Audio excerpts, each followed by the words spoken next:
away from God and closer to Babylonian beliefs. So it's a long story. Not really. It's like Daniel 1, 2, 3, right? But long story. But go read Daniel. Let's look at the gate he had to enter through, because I think that's important. The gate of Ishtar. It was depicted the goddess of Ishtar, Adad and Mar. Do not be deceived. Bad company ruins good morals. Bad company is a noisemaker. Sure. Right? Proverbs 18:24. One who has unreliable friends soon comes to ruin. Wow. Sounds to me like you better choose your friends carefully. Absolutely. Choose how much time you spend with them and what you're doing with those friends. Yeah. Right? Otherwise, it's just noise. John C. Maxwell says this: the better you are at surrounding yourself with people of high potential, the greater your chance for success. I love that. I love it too. I know you like to watch John Maxwell Minutes, so. I do. Yeah. But be on guard and watch yourselves closely so that you don't forget the things your eyes saw, and so they never leave your mind as long as you live. Teach them to your children and your grandchildren. Ooh. Proverbs 22:6. Train children in the way they should go. This is Carol Campbell's favorite verse, by the way. Oh, yes. Train children in the way they should go. When they grow old, they won't depart from it. I love that. Right? Yes. That's how they live according to the truth. Another noisemaker, hobbies. Right? What are we doing? When we're focusing on Him, what are we doing? When we're speaking to Him, what are we doing?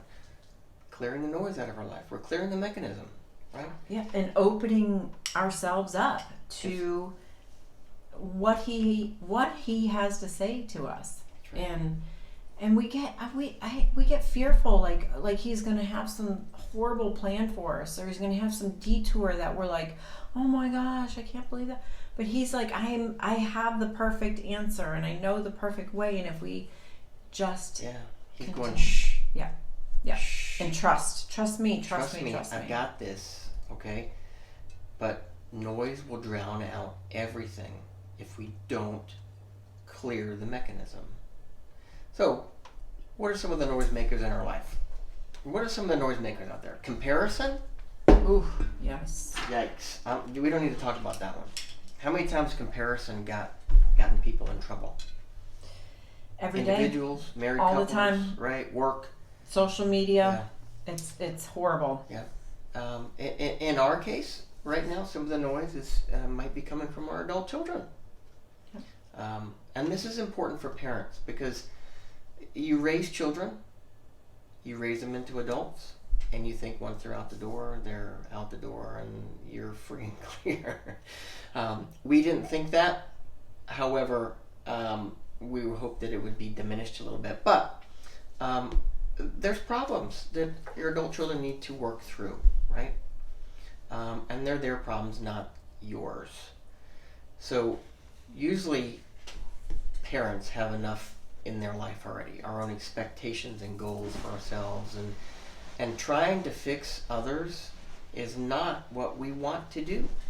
It's not even in our wheelhouse. Well, we don't have the authority or the responsibility to do so. And right? Everybody knows that. It's just like men who you're married to me, and if I come to you with a problem or even just a complaint, you automatically have a fix for it. And you're right. Is there noise creeping in our lives? All of us should raise our hands, because there is, and nobody's immune to it, and nobody's perfect from it. We all have it. It's just, what is it, and realizing what it is, and how do we get through that. So it's anything that distracts us from connecting with God. Johnny said there's 4 steps to thrive in the noise. What are those 4 steps? God is calling you away from the distractions of noise. Not the place you're in, just the distraction of the noise. See, to me, a lot of times people want to remove themselves from everything. Of course, yeah, because it's just easier to just say, I'm done, like I'm out. Yeah. I can't be distracted, so I'm out of everything. Yeah. I'm quitting this job. I'm leaving this marriage. I'm leaving my family. I'm not talking to my parents, whatever that is. But he's saying what? He's saying absolutely not. Like he's stay in the location. Yes. And but don't focus on the noise. noise. Right. Right? He wants you to God, he wants you to thrive while you're going through that noise.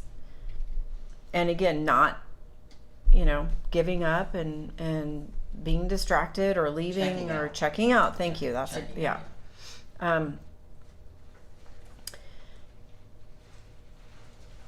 God isn't hiding the truth from you.